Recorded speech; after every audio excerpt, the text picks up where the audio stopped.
Well, good evening, everyone. Let's do some simple stuff first and just make sure. Can you hear me? Hopefully you can. Hey, let's do the streaming sense. Make sure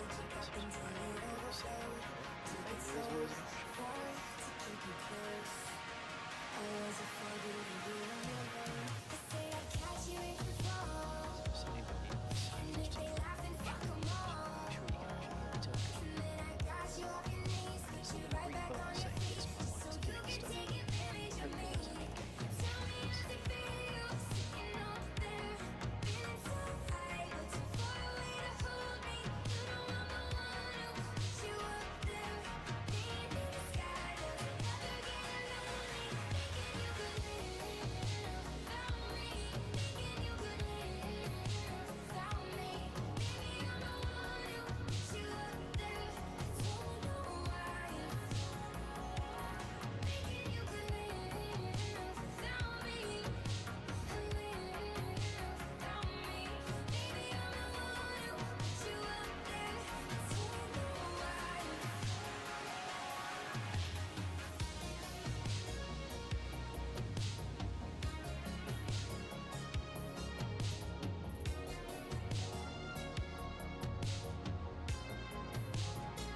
Well, let's try that.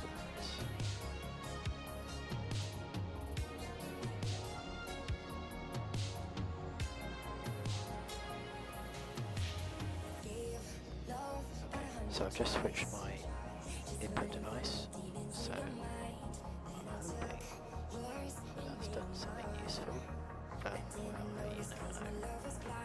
So I'm just going to keep settings and just see if this is going to work. So it says, yeah, it says my mic is selected, so hopefully you can hear me now. Let me know if you can. Hey. Awesome sauce.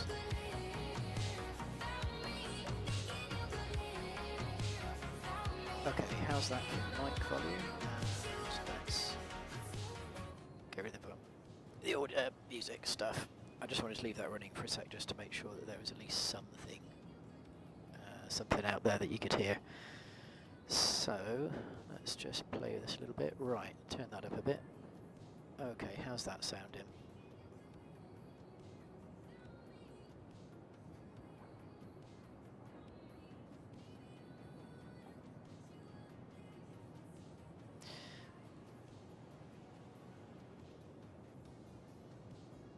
Hopefully that's a load better, so let's try it. So here we go. Well, good evening everyone, thank you for joining us. My name's Rich, I work for vFlyteAir Simulations. I am by no means the genius who makes the stuff, so I look after product support and the beta testing team. But it's my privilege to be with you this evening to have this quite exciting and hopefully the first of many, minus the sort of arrow live stream attempt that we did a year ago or so. Yes, believe it or not, that was a year ago. To try and do a few more of these videos now I actually have the setup to do it on for our different products. And for this evening, this is the vFlyteAir Cherokee 140 for X-Plane 12. It's been quite a lot of work to get it ready for X-Plane 12. It's a lot more than it sounds in terms of porting it over to X-Plane 12, because we want to make use, of course, of the new texture options and reflections and audio and you know, all of that kind of stuff. So I really wanted to start doing some showcase videos of these, really just to give a quick tour around some of the features, particularly because, as you know, if you're a vFlyteAir customer, we're big on piling in the features, particularly in the avionics and so on, to try and give as much realism as possible, but also some variety in the panel sets and so on, so that particularly for those of you out there who have maybe this aircraft or one very similar to it in real life, that you can get a config that's similar to what you've got for practice. Right, with that in mind, and before I go on too far without doing the important stuff, let's just do the boring things first. So obviously, as a disclaimer, this video is not for any kind of instructional purposes. I am not an instructor, I am not even a licensed pilot. You know, take me down to the airport, I could fly a plane, but not legally. So so don't ask me for any professional instruction. You know, this video is not to be used for that. It's obviously just a showcase for our products. The same for the avionics. Although we try and make them as accurate as possible, you know, they are not the real thing. If you want to go and learn how to use the real thing, go and take a course from an approved instructional place. You know, read the manufacturer's manual and training materials and so on. That's the boring stuff out of the way. So again, welcome. It's nice to have these options to sort of start reaching out to our community of customers and hopefully some potential new customers as well through these series of videos. And again, just to be able to hopefully show maybe some of the features you didn't realise are there. Most of them are packed down in the manual. So definitely have a look at that. There's quite a lot in there. One really big one that we've picked up through our new X-Plane 12 releases, that quite a lot of customers have sort of emailed the support desk or emailed support email about, is certain bugs and things that actually have already been fixed and patched. Now, as you may know, in X-Plane 11 we use the STMA updater. That obviously we have some problems with at the moment because STMA updated that, and we're just waiting for the fix to that to come to us so we can release it to you. Quite aside from that, we'd already decided to move to the Skunkcraft's updater for our X-Plane 12 versions. So if you haven't installed that yet already, there's a link in the manual, or if you just Google Skunkcraft's updater, it will take you to a page on xplane.org. I'd recommend the standalone updater. And if you run that, it will update all of the vFlyteAir products and anything else, of course, that you update with Skunkcraft. So you don't need different installs and things. It just picks up a config file that sits in the aircraft folder and just detects what changes have been made versus our cloud copy. So as soon as you've installed, please do get that updated. Sometimes the version that we get out to the stores doesn't include some last-minute updates, so it's a really good thing to do. So, with this beautiful aircraft that you can hopefully see in front of you now, this is the culmination of a lot of work. Obviously it already existed for X-Plane 11. It's something that we've spent probably the last 6 months updating to bring into X-Plane 12. So firstly, from me as purely the tester and sort of tech support, thank you to the team. That's Walker. He's the founder of vFlyteAir. He does most of the coding for X-Plane, just makes all these amazing avionics work.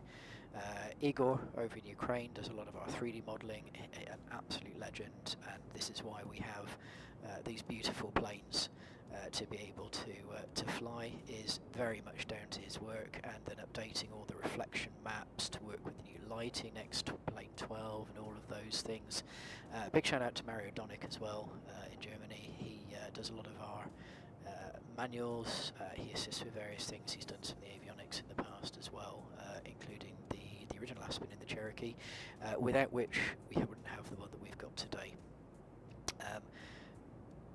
In turn, thank you also from the team.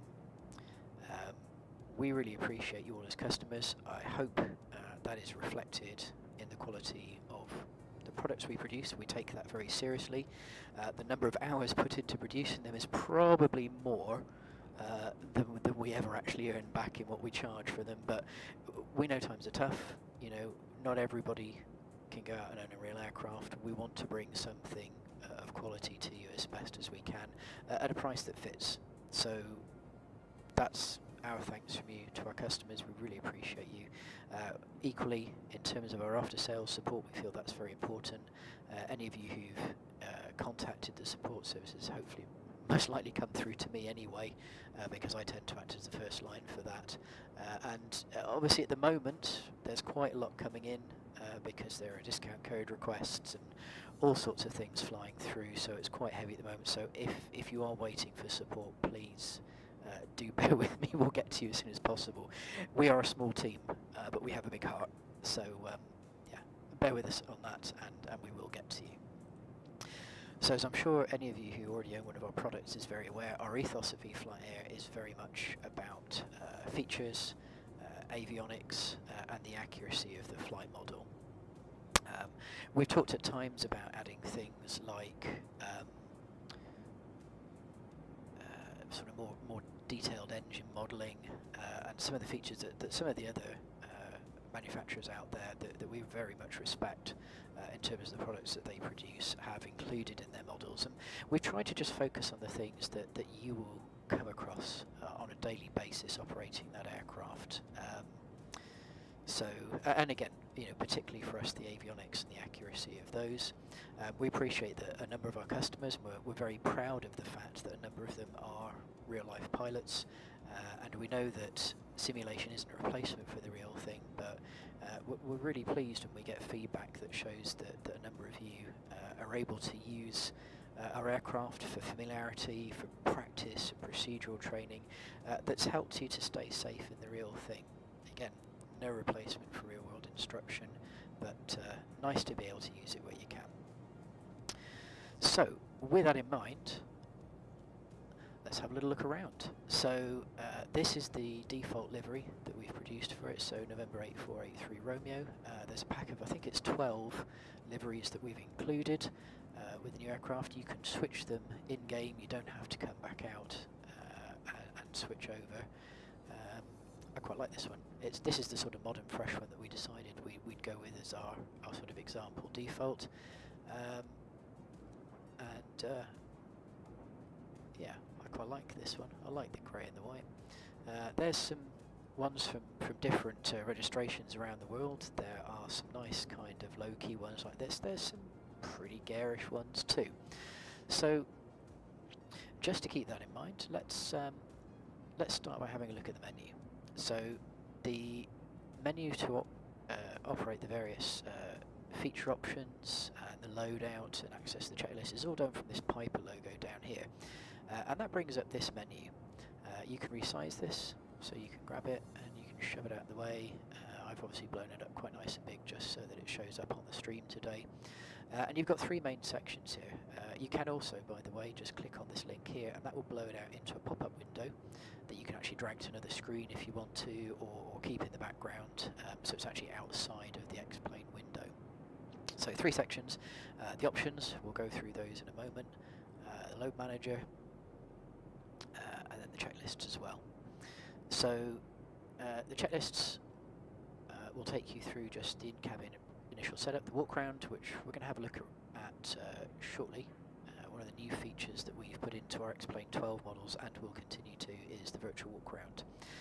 Again, something where when we port an aircraft from X-plane 11 to X-plane 12, we feel it's really, really important that whether you're buying new, whether you're paying the discounted price as an existing customer, that it's not just a port from old to new, but actually that we've given you some value for money in there with some new features, some upgrades of existing features, some refinements and so on as well, so that you're really feeling that you're getting your money's worth out of it. The virtual walkaround is a big one that we've included into the X-plane 12 models as standard. So the load manager, couple of options. So something we've been asked about before and we decided to include this time, and I've come across it in real life.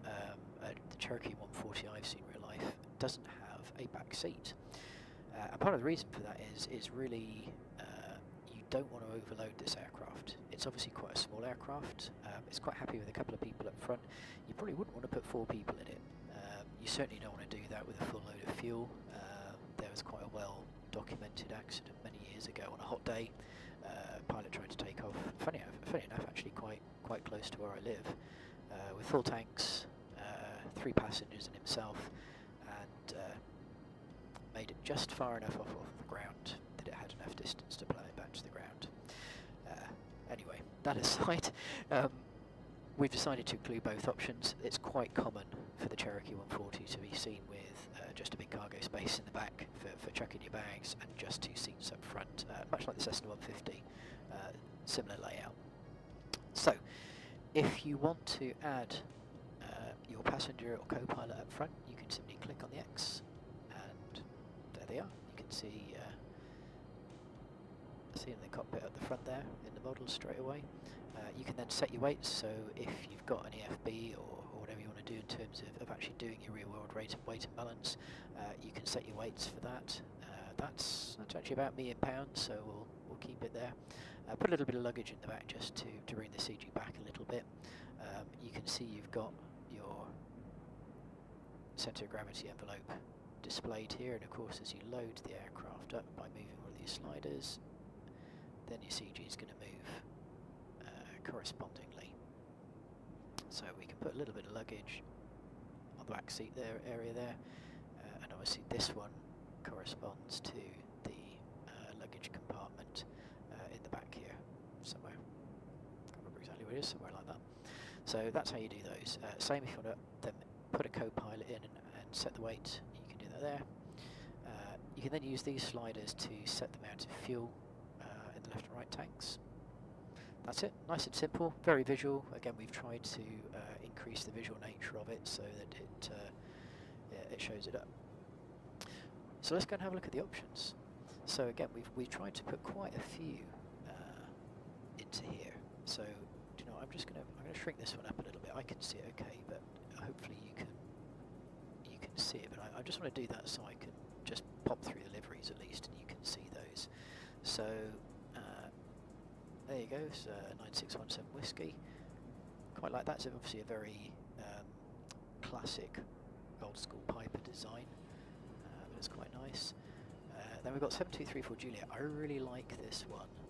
I really like the sort of swirly lines down the side. I think it's quite neat. Again, quite a modern design. 6469 Romeo. Again, quite a classic one. I've seen a few planes around with this sort of look. Starting to sort of tick up towards the more garish end of the liveries too. Then we've got 4320 Juliet, again sort of a classic version, so similar to the blue but just with red instead. Charlie Fox Whiskey Lima Fox, it's just full on blue. Again, these are not necessarily indicative of anything, but also just to show off some of the features like the reflections. And just to show what's possible, there is a full paint kit out there.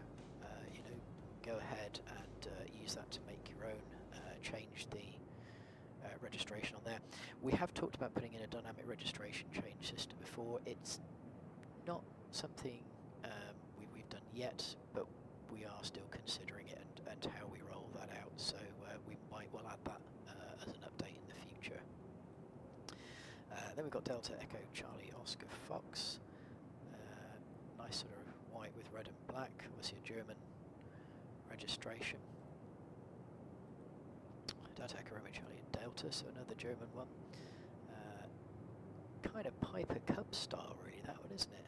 Or Pikachu if you're a Pokemon fan. And then we're into the UK regs, so Golf Alpha Victor Whiskey Alpha. Again, a sort of slightly more modern design on there. I actually used to fly Piper Warrior, had quite similar livery to that.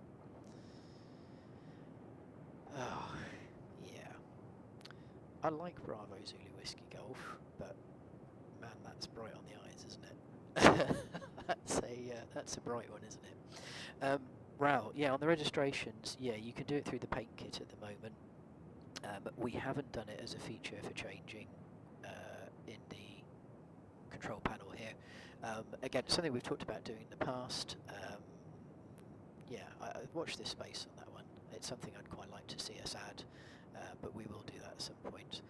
Just to add that you can change the livery and the registration using the paint kit. That works with multiple layers and so on, so you just work on the top layer to change the livery.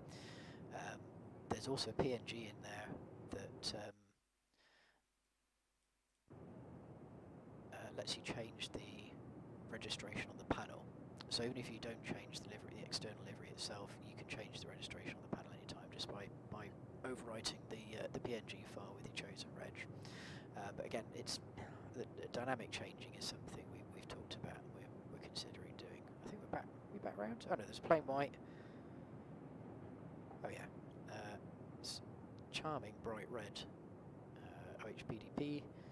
Yeah, there we go. I don't know why that reset. Oh, of course I went into the menu. That's what reset it. Yeah, plain white.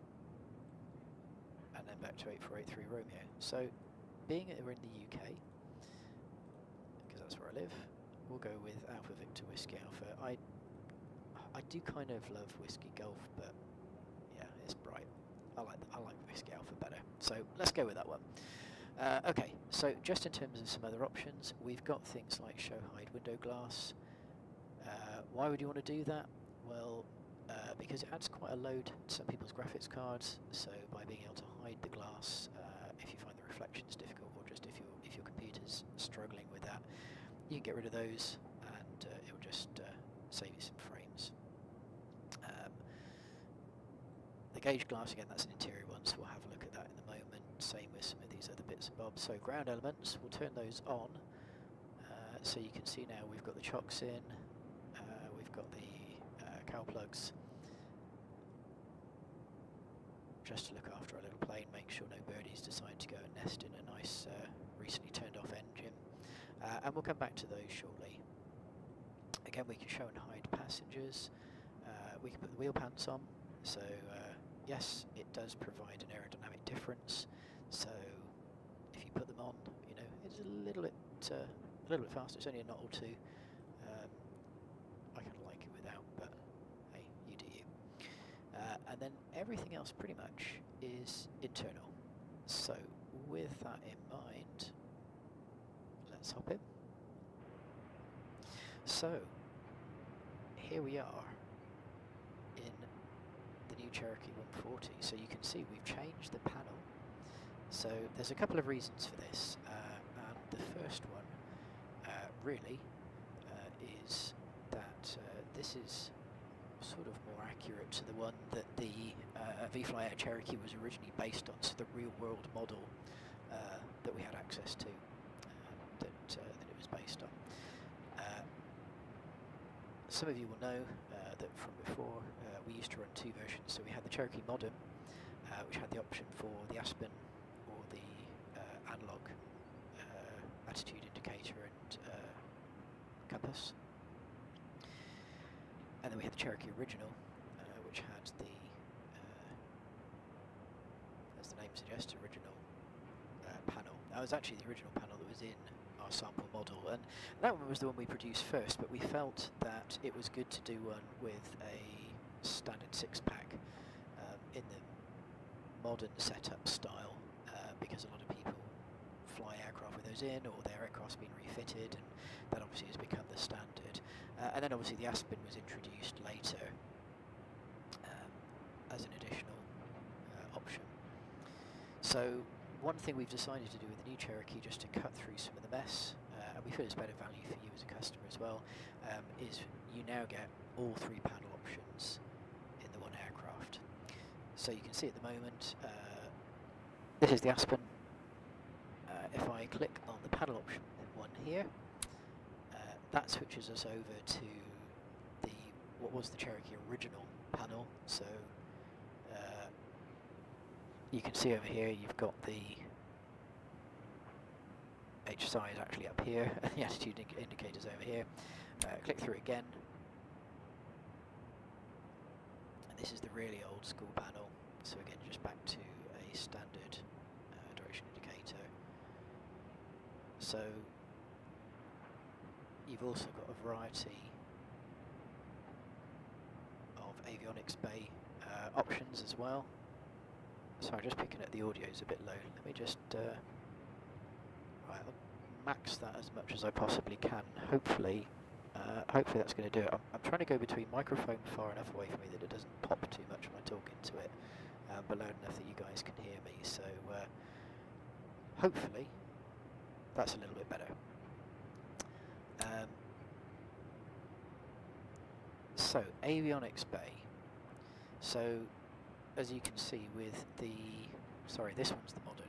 So with the modern, you can have some GPS and autopilot kit in here.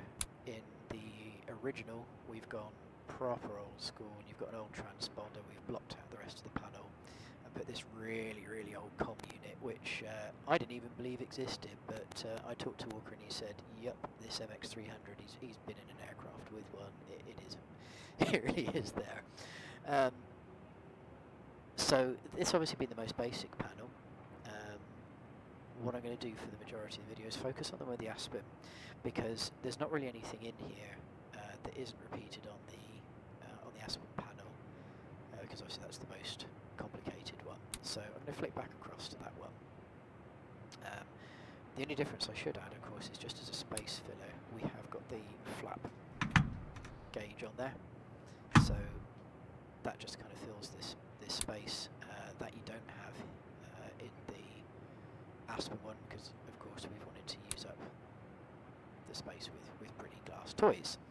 And of course you can glance down at any time and, oh look, where's my flaps? Well, there they are. So I'm just going to pop away the yokes for the moment, just so we can see the full panel. So you can drive that from here, you can do that from the menu as well.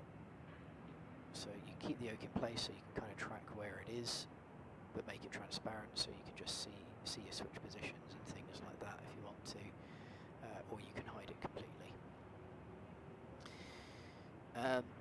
Things like the fuel selector, conduct, I mean the fuel selector again quite handy. If you pop this out to an external window you can pop it out to the side.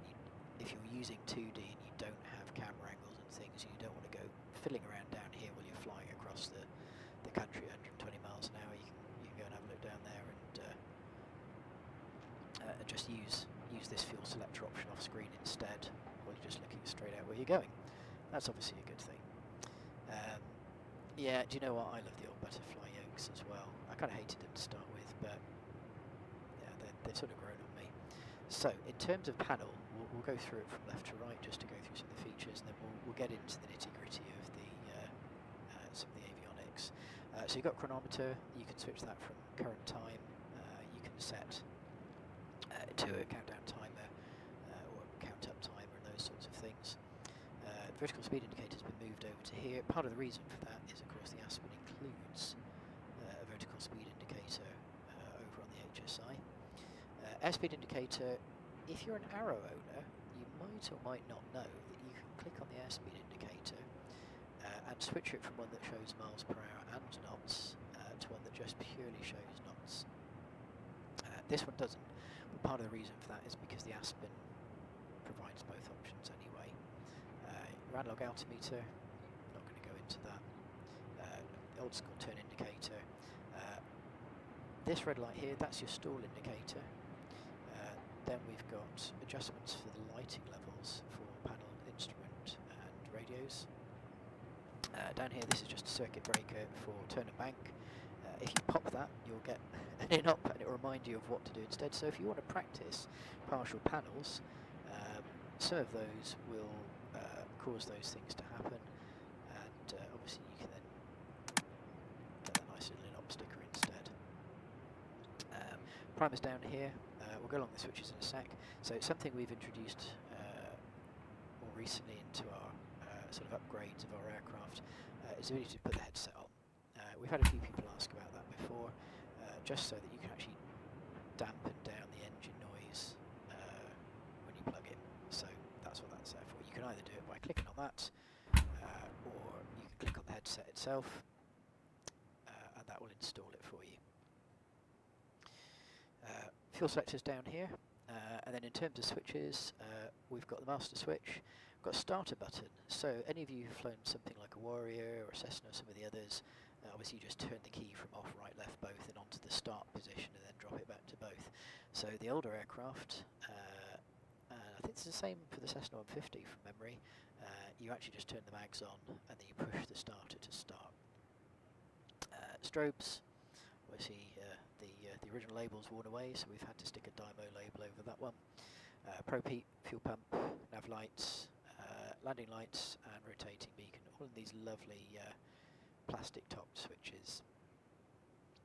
Carb heat, your push-pull throttle control, again quite common in the older sort of 50s, 60s aircraft. Mixture, and then you've got cabin heat options here as well for letting air in and out. Okay, and now the big toy. So the Aspen EFD, as a lot of you know, we've had since the earlier iteration of the Cherokee 140 Modern, and it's been through quite a number of revisions. It's been quite a big one for us. We were really pleased. We actually got an email from somebody at Aspen who said they'd flown our Arrow with the Aspen in it, and yeah, they were impressed. So thank you for that. We really appreciated that feedback. It was nice to know that we were hitting the right spot with that one. So to power the Aspen on, we'll put the master on. You can just power it on with the rev button, and that will put it on the battery, and it will go through a relatively realistic power-up sequence. So again, if I leave that on from the rev button but turn the master off, there you go, you can see you're now on battery, and and it's 1% remaining because I was messing around with it earlier before this flight, so we'll get the engine started pretty quickly in a second, give it some juice. See your backup attitude indicator. This is VOR2, which is on the old KX135 unit. Nav1 will be handled by your GPS unit. Avionics master, that turns on the bay here. And no, I lied, sorry. That's nav1, and then you've got nav2 over here. RPM gauge, fuel left tank, fuel right tank, alternator in the middle, and then oil pressure, fuel temperature, and your suction gauge. And your ADF, so the ADF unit is here as well, so you can make use of that. And this lovely little cupboard. It opens, it makes a really nice metallic noise. It doesn't actually do anything. I don't know whether Walkers have got anything planned for that, but first thing I did when I saw it was like, ooh, that's new, and click on it, and I was like, oh yeah, it actually opens. So maybe we'll have to do like they did for the Cessna, and put a little bobblehead of Walker in there instead of Austin. So,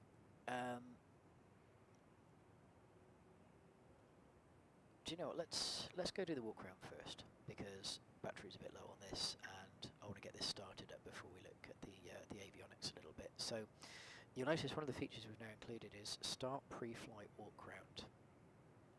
So if I click on that, that takes you outside, and it will then take you through what you would actually check if you're walking around with the real aircraft. And I'm very privileged, I've done this a few times in real life. I know some of you have as well. And it's just a nice, obviously nothing specifically is going to go wrong, but it's just a nice connection back to reality, to have a bit of a feel that the plane comes alive and so on. So obviously check the wing surfaces and hinges for damage, check the ailerons. You can grab them and move them around. We can then come around to the end, check that the lights are working. I'm going to skip through this quite quickly, go and have a look in your own time, but I just wanted to show you. Yes, you can take the cap off and you can stick a stick in, and it'll show you what your fuel level is. So I'll stick the cap back on. We can then come along to the engine, open that up, and there's that ditzy little 150 horsepower engine, and we can take the dipstick out for the oil, shove that back in, and close the lid. See, at this point we want to remove the nose wheel chocks and cowl plugs as instructed. Move over the other side, so we do the other side, take the chocks off, we'd obviously check the oil and so on, have a general look at the condition. Round to the side, check the lights on this side, come around to this wing, check the aileron movement, check that the flap's nice and solid. Come round to here, just check along the fuselage, make sure we can't see any twists or problems here. We can then move the stabilator and see that that's got good free movement, and you can do the same with the rudder as well. And then coming around, we're back up on the step there. We can look back down the tail. It's mucky, all those bugs. But yeah, that's pretty realistic. Very rare to see a nice clean aircraft. And then we can kind of just look back in at the lovely panel setup. And then we can look back in. Just to add finally, there is the tow bar as well. So if you connect that, you can grab that and use it just to move the aircraft around. So if you've got a start position that's not hugely practical, just check I'd taken that off, you can use the tow bar to move yourself around in the simulator. And again, that's a feature that's going to start getting added to more and more. The realistic start, there's a guide in the manual that tells you how to set that correctly to make sure that that starts. There's a specific procedure. If you find you're having any trouble with that, you can turn that off and it will just start in pretty much any configuration as long as you've got fuel flow, press start and the mags are on. The shake effects, again, some people like these, some people don't. If you're flying in VR, you might find the shake effects are a bit rough. So again, up to you whether you want to go with these. You can show and hide the window glass, so again it's just a little bit of a frame rate improvement, or if you find reflections irritating, you can turn those off and it will just make sure the gauges remain visible. You can change your pilot gender, so again up to you, feature that was asked for in the past. So there we go. So I'm going to get rid of this and just pop that because we want it unlatched on the ground. Okay, so let's get it started, shall we? So if we go back to here, we'll go to our checklist, and if we have a look at starting engines, so first job, mixture full rich, we're going to open the throttle, there it goes. So another thing we've done in response to feedback is we've added some slight noises of the movement of some of these levers. You might not even pick it up on the stream, but if you've got headphones on, you'll probably hear it. A part of that is it's really tricky in the real aircraft, of course. You've got your hand on it, you know, you can feel it moving.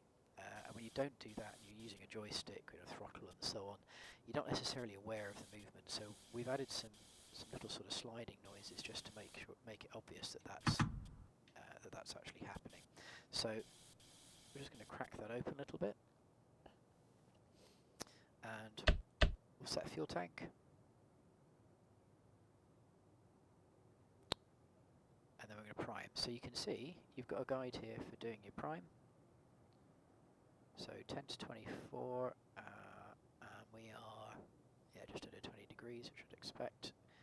So we can do 1 prime, 2 primes, okay, and then interesting one, if I pop the key in, you can see it actually says to start on the left mag. It doesn't care if you do both, but officially the Cherokee 140 was designed to start on the left mag. So we're going to set that. Somebody very cleverly noted earlier that when I put the instructions on Discord I'd missed to mention the fuel pump. Yes, I did, but it is in the checklist here, so it's in the most important place. So I'll flick the fuel pump on, let's put beacon on because we're about to start. We can pop the side open, area is clear, so we call clear prop. Oh yeah, flaps are up, jolly good. And I'm going to grab the throttle and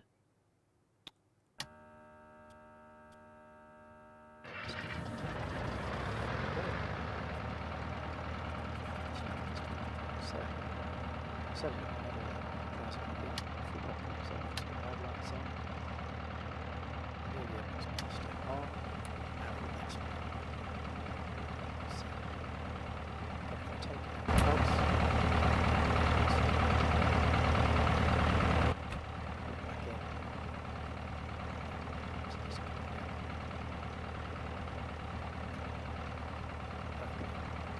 So, the Aspen EFD, so a good example of just this.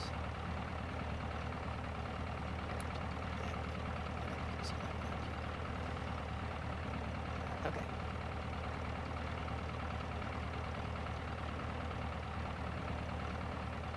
Okay, voice order is a bit low compared to the aircraft scenes. Okay.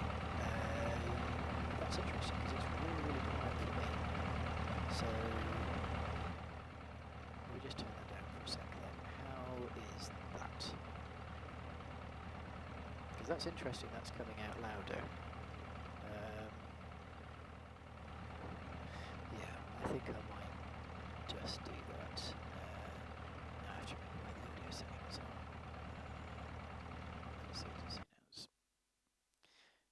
You can tell I haven't had to mess around with these much. Right, so let's just turn, yeah, do you know what, for the sake of time, let's just turn the whole lot down. Hopefully that's going to go quiet for a sec and you can hear me now. Okay, right, let's go with that for the moment. So, the Aspen. So, if you're not familiar with the Aspen, it's designed to provide you with a nice, easy slot into an existing panel solution to give you a nice digital attitude indicator and an HSI compass down the bottom as well. So just in terms of the main elements, this is the set airspeed, so this is the top of the speed tape, so you've got an airspeed you can set here. Now obviously there's no auto throttle, but you can set the bug for the speed that you want to maintain.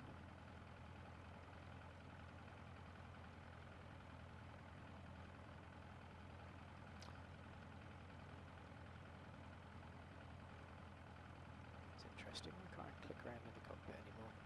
Oh, there we go, right, that's better.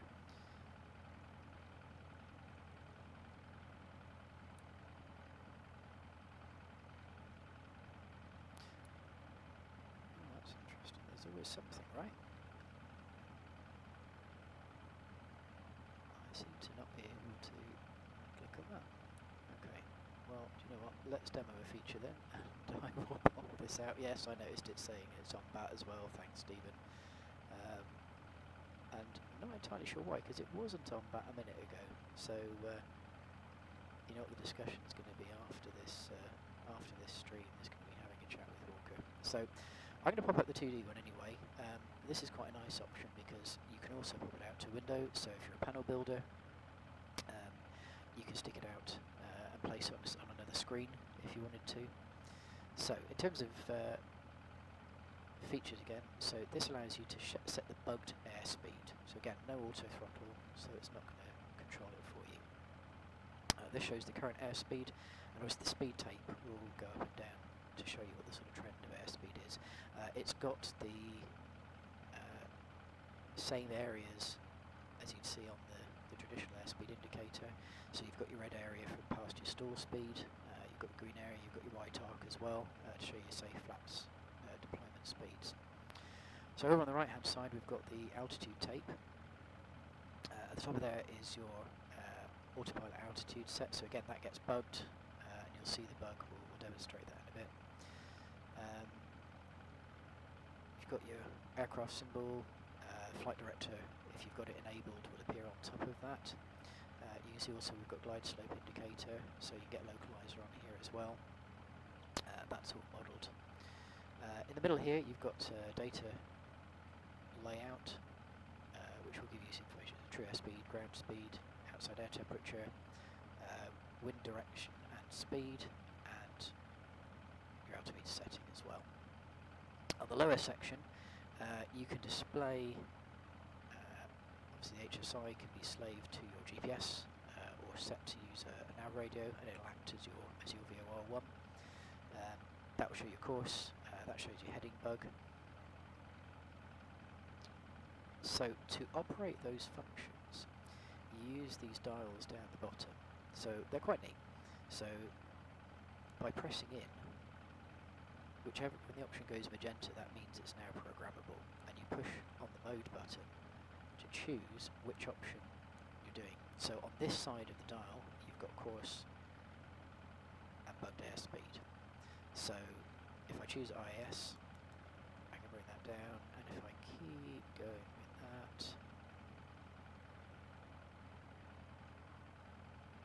imagine if I, there we go, so it bottoms out 60 knots, because you wouldn't set it any lower than that anyway, that's just above the stall speed. So we'll leave that on about 110, and we should see that when we power it up. So course, obviously, your course setting for your nav radio. Then on this side, you have three functions. So first is heading. So heading one obviously just allows you to set the heading bug, and that will change the heading in degrees displayed in this little box here as well. Press it again, we can set the bugged altitude. So I'm going to set it to 1500. We're currently based at Leon Solent on the south coast of England. We're going to be flying across to the Isle of Wight to Bembridge. That's under the Solent CTA, so we're going to want to remain below 2,000 feet to do that. So we'll set 1500 for that. So then you've got a whole series of buttons down the side, and this is where it gets interesting. So you've got the range option. That allows you to zoom in and out on the HSI to show show range. It will show VORs and airfields and various other bits and pieces. If I click into the menu, so we've started to model more and more of the functions that the real Aspen includes. So you can adjust brightness on this side, you can set it to auto adjust, and so on and so forth. And then on this side, these multifunction buttons here. So if I hit TPS, we can actually hide the tapes. Now some people prefer this, because if you hide the tapes you've got a nice bigger artificial horizon to sort of make out. Or you can enable, and then you've just got a lot of information that you can panel scan in this tiny little square, so it's really handy for that. So we've included that feature. And then just press mode again to click out, to take it out of purple. So again, purpley pink means I've put this in, I'm changing this mode. Back to white, it's not being adjusted. So autocourse is disabled. Arc mode is HSI, so again I can go in here and I can change that into arc instead of full compass rose. I kind of prefer having the HSI on this one. So now I'm back out of editing, I can go to the next page. So here, depending on your country settings, and of course it will remember these settings, so the state saving in the Cherokee is there and it will remember what you set. So I can go in here and I can choose between millibars and inches of mercury. Yes, it is millibars in the real one, not hectopascals, so obviously go with that. Same for outside air temperature, we can switch between, change pages, there we go. We can change between Fahrenheit and centigrade. Some of these of course reflect features that we haven't introduced yet, so don't expect lightning strikes to show up. So V-speeds. So V-speeds will allow you to show things such as the white arc flaps extension max speed, rotate speed, best rate and angle of climb speeds, never exceed speeds, and so on will actually appear as little marks on the tape. So you don't have to try and remember them, they're all there for reference and you can use them to pitch for climb and so on, and whatever else you're doing, so there they all are.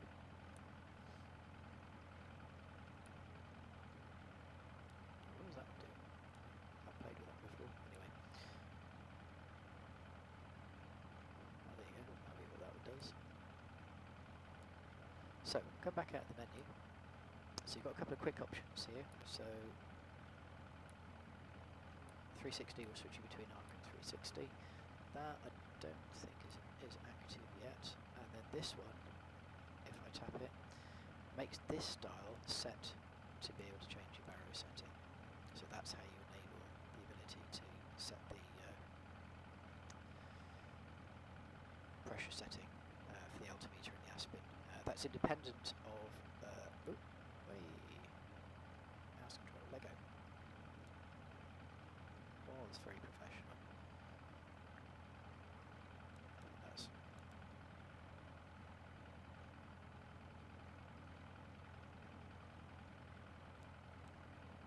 up to it somehow.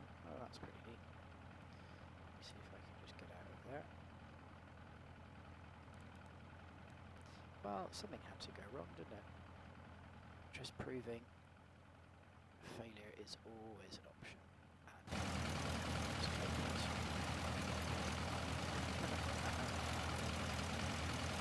Okay, there we go, back in the panel. Okay. So, over on the avionics bay, you've got the choice obviously between the GNS 430 that comes with X-Plane, or if you've got the Reality XP, you can have the Reality XP GNS 430, or you can switch over to the GTN 650 if you've got it. We don't support the 750 in this one. I felt that was a little bit heavy, so we've gone with this nice kind of sort of half and half panel. But you do have the really nice sort of modern Bendix King KFC autopilot.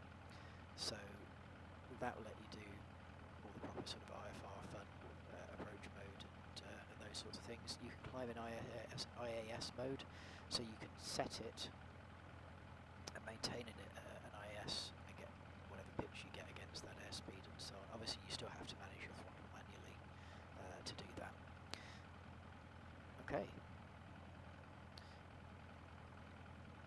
So yeah, there's a lot in the Aspen, and it's grown quite a lot. In fact, it's even grown since the beta version that we were playing with. So Walker's really been packing stuff into that, and there is more to follow on that one too. So as I mentioned for today, do you know what? Let's let's go for a little flight, shall we? Just get it up in the air, so I'll put that back in that mode. So at the moment, our GTN's in VLOC mode, so I'm just going to head in and go to default nav, put it in GPS mode, and you can see straight away the HSI is moved. So we're going to do nearest, nice and simple today. We're going to fly VFR anyway. So I'm going to select Bembridge. No, I'm going to go to direct 2. And select Bembridge and activate. There we go. It's amazing, isn't it, what pressure doing a live stream does. I do this all the time when I'm flying just for myself, and it always goes right first time. As soon as you put the video camera on, and oh boy, where does your brain go? Okay, so there's our course in. So something you might find is that initially it doesn't automatically track that. So if you go in and set auto course, what you might also have to do, we found sometimes this sets correctly and sometimes it doesn't with the RealityXP plugin, is you go into the settings, hopefully you can see that, and then you can do connect HSI course and do auto slew. Now that'll reboot the GTM.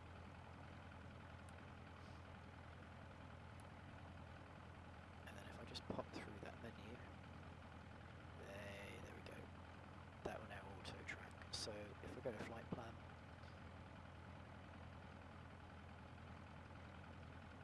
do you know what, let's do find nearest Bembridge, there we go, let's do it properly.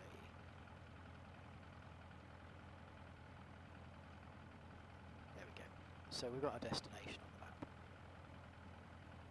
So for the sake of today, I'm going to lily out. I've just set it to VFR scattered because, to be honest, the weather down here is a bit ropey at the moment. So we'll just make sure we've got some light for it as well. There we go. There we can see everything today. So it's a nice enough day. So just to get us in the air nice and quickly, this is a nice short flight. So we're just going to taxi onto Alpha and then take off and return on track to Bembridge. Okay. So second chance to embarrass myself because now I actually get to fly and you're all watching me do it. Okay.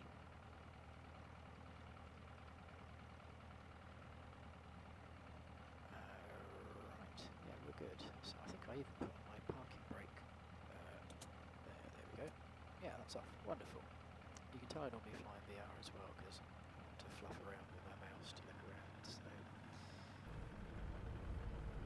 there we go. Now hopefully the engine's not too loud. If it is, do say. So again, we've done some refining with the ground handling. I always find in X-Plane turning control on the ground with the rudder paddles or your twist is very oversensitive. So I do tend to turn the sensitivity right down on that one. So we're going to give our Alpha 1. You can see from the windsock, wind's blowing down that way, so we'll backtrack and turn around, which to be honest also makes my life so much easier because that's pretty much heading us in the direction we want to go. Oh, got a little bit of rain going on. Right, I'm just going to catch up with the comments now because Aspen's burned my poor brain out. So yeah, I do like the little stress cracks around the plastic and stuff. Again, this has been done from photos of the real one that Walker had access to. So yeah, we've tried to give it that lived-in feel. Yeah, an instructional video for the Aspen in total might be a good idea. I wanted to touch on it today and just show where the features are. Go and explore them for yourselves, but it's a good idea just to sit on the ground and just sit in the aircraft and have a play with the different buttons and so on. Is Walker watching? I don't know. Probably not. Only because I think he quite likes me just to do this stuff, and he's kind of the silent partner. And to be honest, that's good because that means he's busy in the workshop making you nice new aircraft. So let's go around a little bit more, shall we? That's probably not quite enough, even for the Cherokee. Let's not embarrass me on this live stream. We'll go and taxi up the runway a little bit more. And should I have done this on that sim? Do you know, I really thought about it. I really thought about it. But yeah, I figured for today I wanted to really be able to focus on just sort of operating the plane and showing the features and so on, rather than necessarily being interrupted. And obviously, the problem with being on VATSIM is if we're on a live frequency, they're going to be talking over the top of us, and then you're sort of struggling to hear it. And I figured, yeah, do you know what, another day maybe I'll do a live on VATSIM, and you can watch my less than epic radio skills. Right, so we'll spin around, get lined up. Right, we're going to hold on the brakes. Okay, so we'll do our run up in situ, just for the sake of time. Obviously you normally do this off runway, but I'm going to do it here for the sake of time. So we'll go to right mag, up to both. Let's just go back onto, there we go. Back on the left, back on both, so you can see the RPM drop. We can pull the carb heat out. There's your RPM drop. So get fuel pump on, landing lights going on. We'll just check our T's and P's are all in the green. Fuel's about the same both tanks. This thing does not eat a lot when it's not. It's just idling on the ground, and then we'll just draw that back. You can see, of course, we're flying into the sun, and it's quite nice up there. So there we go. So we'll just come back to town. Right, off the brakes, and again, of course, you're going to need a little bit of rudder just to counteract, which is absolutely correct. There, your airspeed's aligned in the Aspen, and you can see the V speeds coming up on it. So if you do want to pull it out, that's quite handy. And there we go. Yeah, I have to say, of all of our planes, I think the Cherokee, yeah, I think you're right, the Aspen pilot, I think the Cherokee probably has the best sound set. It's a really nice one. So again, if I just zoom in on the Aspen here, you can see we've got VY and we've got VX, so if I pull the nose up, we've got full throttle in. We can just, there we go, we can just hit VX on the dial there, so again you don't have to necessarily remember, you can just look out for VX on the Aspen. It's really handy. Keep climbing.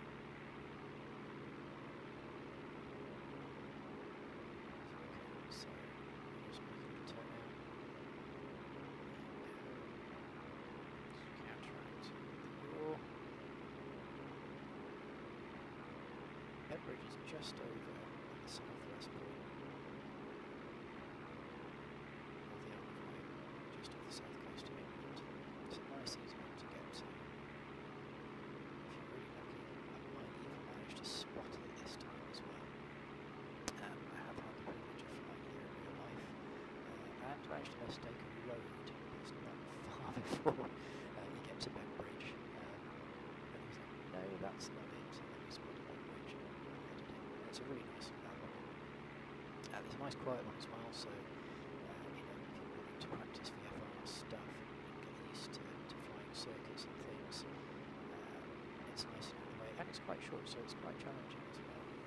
So it's a good one for practicing with small aircraft. So along that you can see the altitude bug, or altitude bug for on the altitude tape coming down to us. So I'll just pull back the speed a little bit, so turn the fuel pump off, and turn the engine off. Although to be honest, we'll be turning them on pretty soon anyway, in fact I'm probably almost making it ahead. So on the Aspen, again you can see there's our speed bug coming down. You can see we are we're right of our track at the moment, so obviously that's based on direct from Longsoap to Bembridge. So if I turn over that way, we should start to intersect that course, and the green deviation indicator will come in the centre. You can see we're in GPS 1 mode here. If you flick it over to VLOC, it will display that here as well.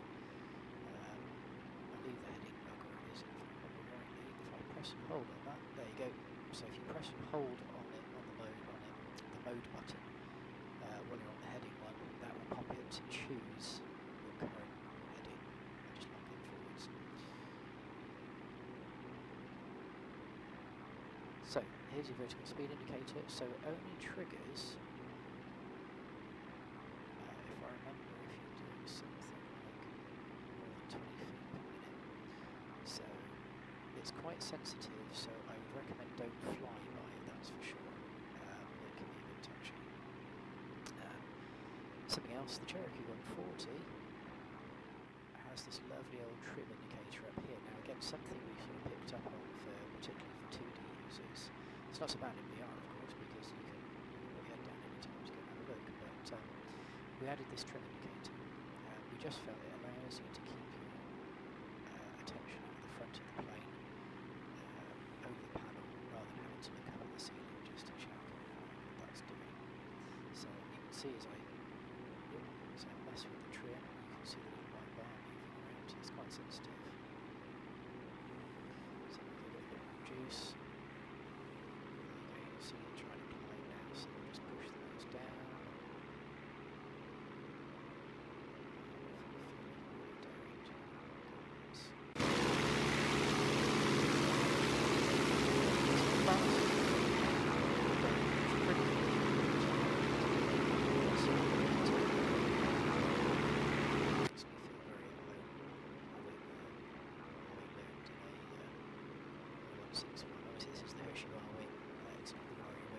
Do bear that in mind if you're used to the old ones. To the Warrior Wing. This does land slightly differently. Right, there we go. So you can see green needles lined up now. I like the Aspen, it's really clear to look at too. It's very easy to read and to scan, I think, as an instrument. And it's one of the reasons that we sort of decided to look at going with that one. So that's Bembridge just ahead, just on the coast there. So again, really, really short little flight.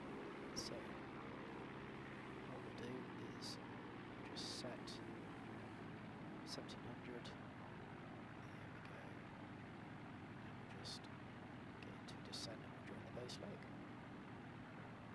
So there you can see there's 500 feet per minute on the VSI, so we'll just hold that there. Oh, I forgot to put the strobes on. It's amazing what you forget when you're trying to video everything.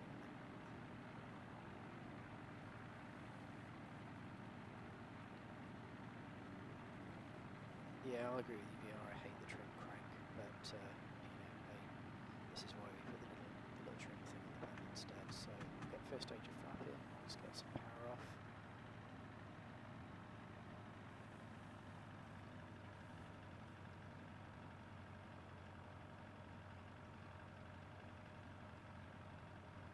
Yeah, the VSI on the Aspen isn't its best feature by any means. No, I would agree with you there. I'm not a great fan of it either.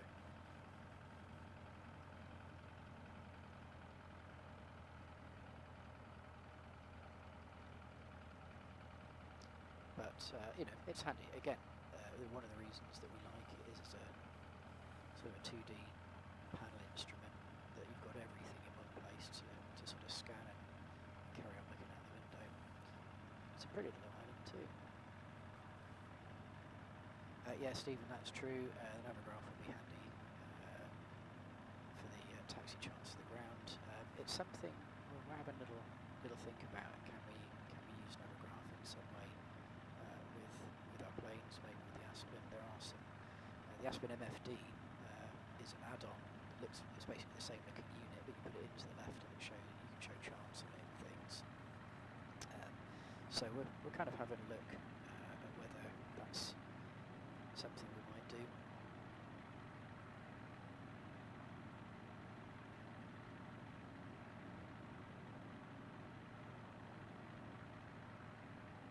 we go. So yeah, there's not much at Bembridge. The building over on the right of the runway there is pretty much it. That's basically a little shack in the pay. The big building on the far left is not the airport, it's actually the Britain Norman factory. So if you ever come across the Britain Norman Islander or Trilander, which is the weird one that has a third prop up on the tail, that's where they make them. Oh, yeah, so we're not quite there yet. Keep going this way. Yeah, we're thinking about the Aspen MFD. It would seem like a logical next step to add it. But yeah, that depends on a few things and how we can get the charts, and then naviggraph is probably the most obvious option. So we're just going to put us in the turn. So again, obviously the Aspen gives you a nice head-up option. So you see the turn indicator up at the top here.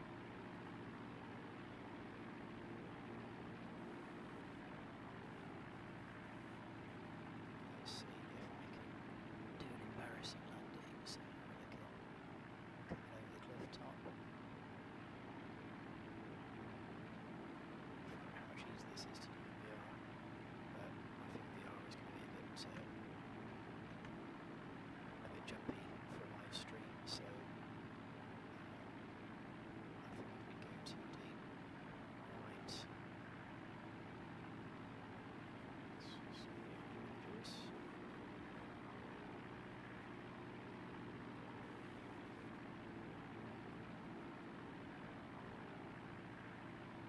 You see the movement of the Aspen is nice and smooth. There we go, 79 RPM. Flaps going full. Take the power out. And it's just a really nice, easy plane to fly. It's very forgiving. The characteristics are really nice. Yeah, it does look nice in VR. Yeah, I can attest to that too.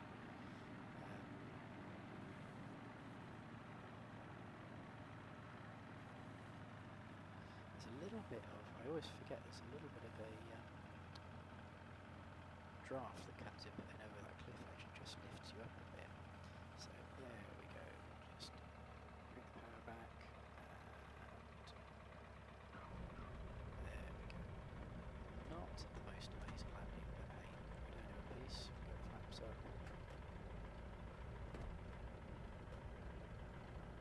Just yeah, another one I find in X-Plane, the toe brakes are very touchy. I actually turned them down because my trial run video before we went live was a bit it was a bit dicey, and I actually turned down the sensitivity. But yeah, looks like I might need to turn it down a little bit more.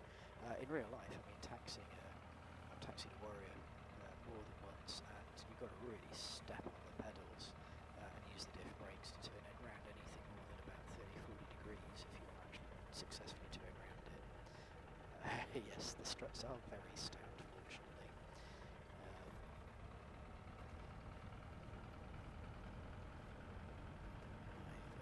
I've been flying our Arrow recently quite a lot. Obviously, it's a very different beast, so yeah, I'm a little bit out of practice in the Cherokee. Yeah, there's been quite a lot going on this week, so I didn't get quite as much time to fly the plane around as much as I wanted to.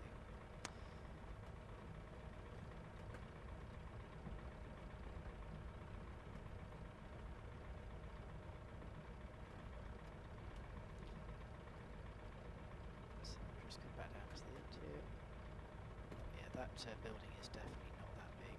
In real life, it's probably about a tenth of the size, and it's a wooden hut with a guy saying that you go and pay your landing fee to, and there's an air-to-ground service. It definitely doesn't really look like that. Just come off, go park. Do love the reflections of that cowling on the nose though as we turn against the light. Shadows are really nice too. So let's just go to the grass.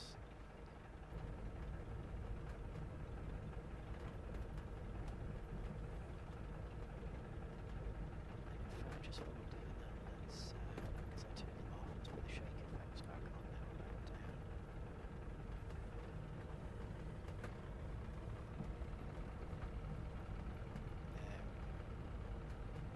it's an odd thing to simulate, but it works pretty well. So you might see the night lighting. Yeah, that's a good idea. Good place to finish, isn't it? So let's just turn around. So again, if you want to turn around on the spot, do it with the diff brakes. So lots of juice. Just hold down one of the differential brakes. There we go. Come to a stop. Parking brake is hopefully set. That's set. No, it didn't. Now it did. There we go. Pause it. Just raise it up a little bit.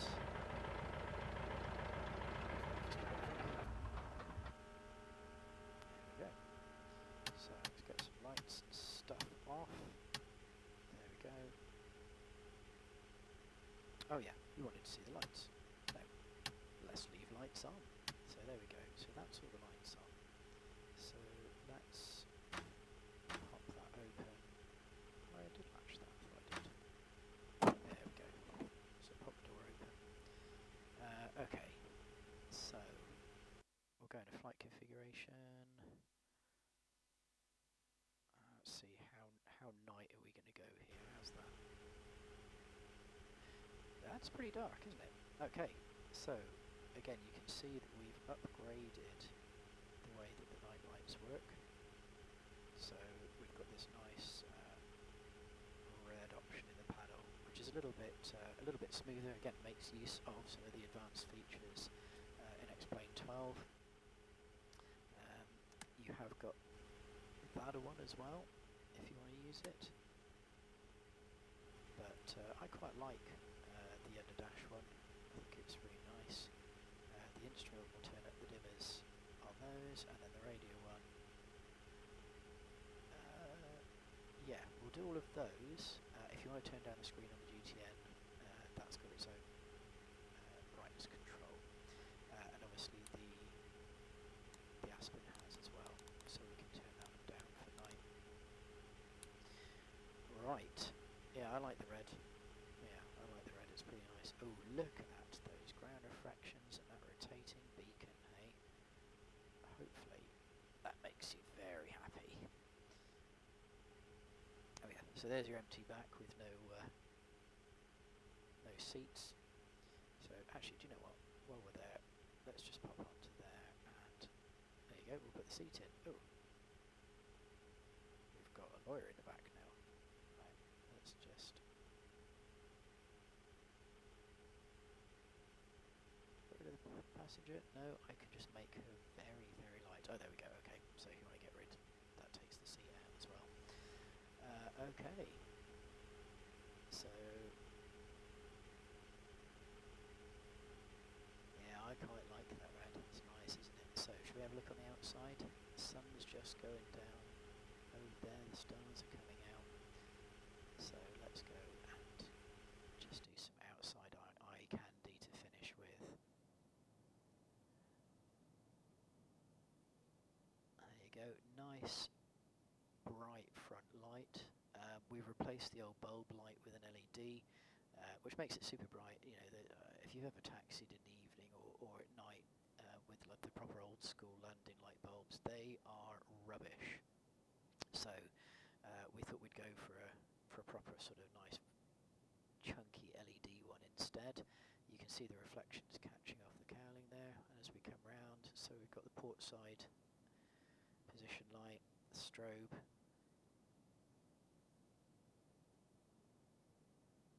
Little tail light there, and that beast of a rotating beacon. Oh, you're not going to miss that. Oh, look at the moon as well.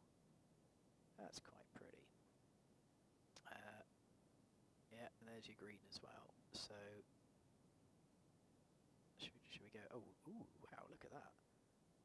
Yeah, somebody's definitely been looking at the Cirrus website, haven't they? They've gone proper like LED lighting with this. One of the things I really like as well is if you zoom in and have a look at the panel, it's not a facsimile, that is the real panel. So for example, if I click here, there's the Oaks. So you can actually click around in the panel from here. so we don't do like a sort of little low-res bitmap panel for the exterior view. It is the real panel. I think I can even, yeah, look at that. I can even run the Aspen from here, so I can like go right, move the heading around on there. So yeah,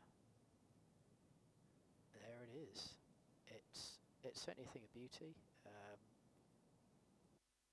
It's been a lot of hard work, but you know, we love to deliver on it. So I hope you've enjoyed joining me this evening. As I said, I am by certainly no means an expert streamer. You know, maybe I'll get a bit better at this if you feel like coming and joining me again sometime. So there we go, Cherokee 140 for X-Plane. So yeah, I think maybe we'll do a video specifically on the Aspen. There are some videos out there on the Aspen.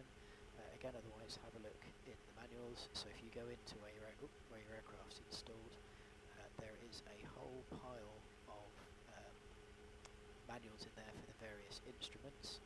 So do go and have a look in there. In fact, you have the vFlyteAir E5 Pilot's Guide.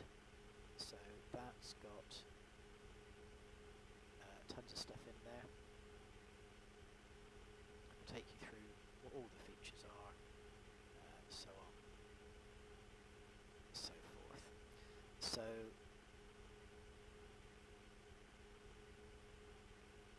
we've also got, yeah, so the main manual will take you through sort of a general how to start the plane up, some information about it, and those sorts of things as well. So definitely go and have a look at that. There's one there for the autopilot. So that's quite a good one to get to hand with, because there's some really nice features in there too. And I think, let me just check my list, but I think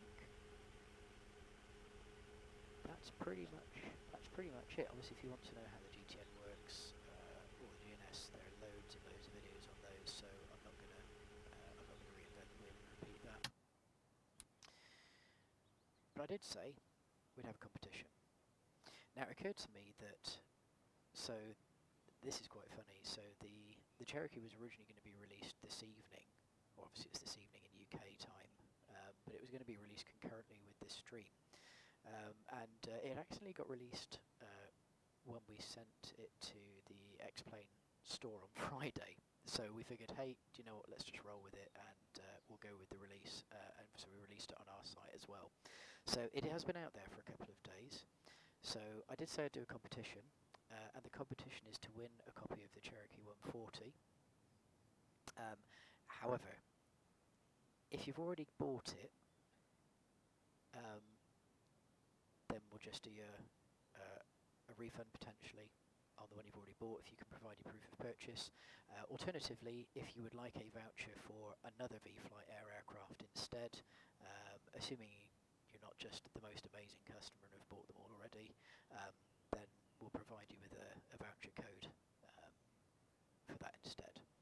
So, if you've ever read the manual, or if you know anything about the PA28-140, of all of the PA28s and other aircraft in the world, where does the PA28-140 sit in terms of the most produced aircraft in history? I think it's a Cessna is like the most produced aircraft in history, if I remember rightly. But little hint, it's in the manual in the documents section, which you could also download off the website.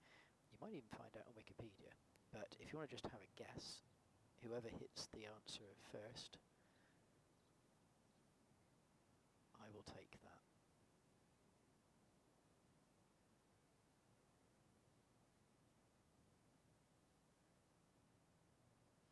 And then I have to remember, of course, that you're hearing that about 15 seconds behind me saying it, so then I'm just going to slow down and wait for the chat.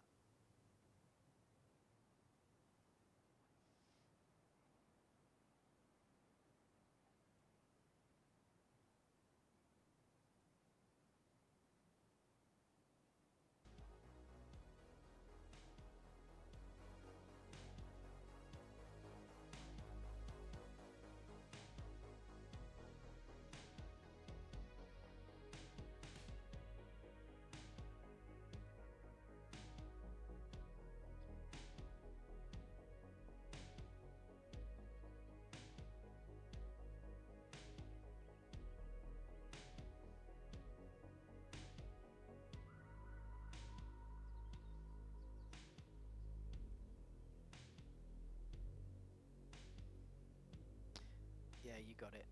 So the question is, where does it rank in terms of the most produced?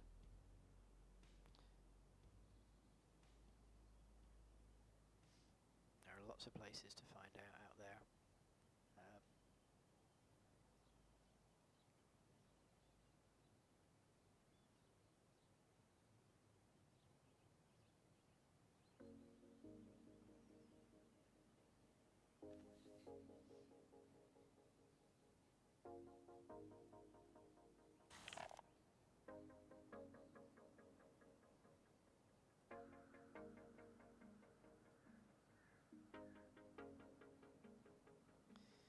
Alternatively, I guess as an option, if you want to email me at rich@vFlyteAir.com with the answer, again I'll drop it into the vFlyteAir Pilots Lounge channel on Discord, or drop it in the chat here. I will keep an eye out for the first answer that I receive. So it's not how many were made, it was where does it sit in terms of the most produced. So is it the first most produced aircraft in the world? Is it the 10th most highly produced aircraft? Shout a number out, have a guess. I'll take the first one.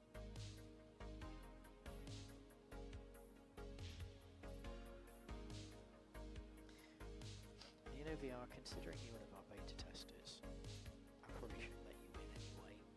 I should also answer that, chaps. We are a good company here. So VR Sim Pilot has very kindly devoted a lot of time in the past, particularly to testing the Arrow.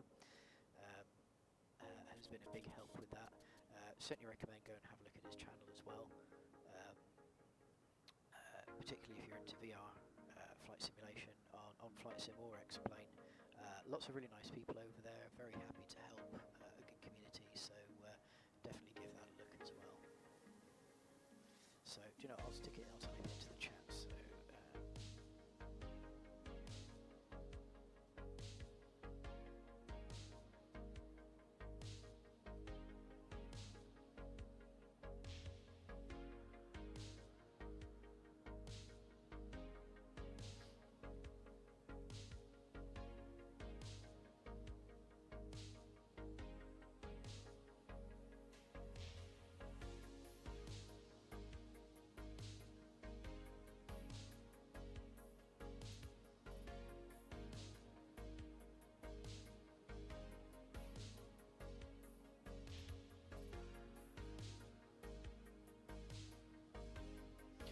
should have said, of course, most important feature, yeah, the supervisors do still work. Which sounds stupid, until I started flying in VR a lot more, and then I found out actually they've been really, really handy.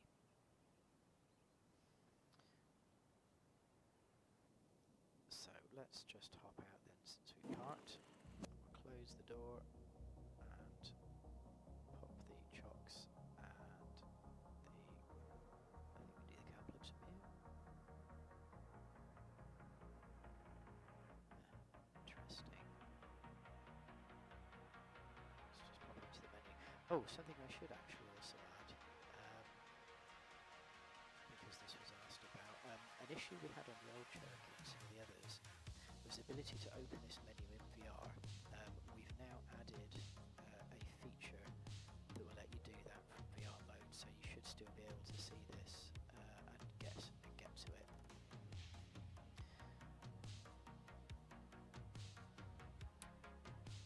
Oh, there we go. Right, there's my ground elements on. Let's go and see if that worked. Yeah, there we go. So there's my menu before flight. Lovely. There's my don't live in here birds plugs. It's Colin Firth driving the plane. I'm not sure who the model's based on. I'm guessing it's just a random model that somebody chose.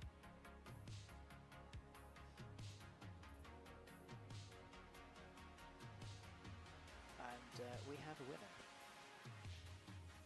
So I've just had an answer via Discord, so I'm going to take that one and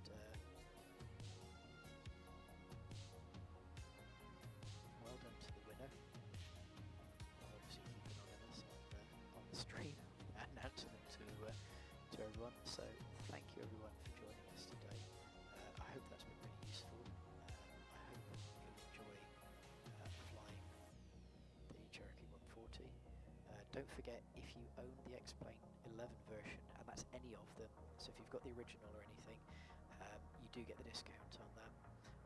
If you don't see a discount code in your Xplane.org store, or you don't receive one by email, send me an email at support@vFlyteAir.com and include a screenshot of your proof of purchase, and I'll be very happy to send you the discount code.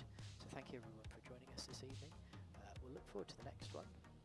Hopefully I'll be slightly better next time as well, but appreciate your patience today.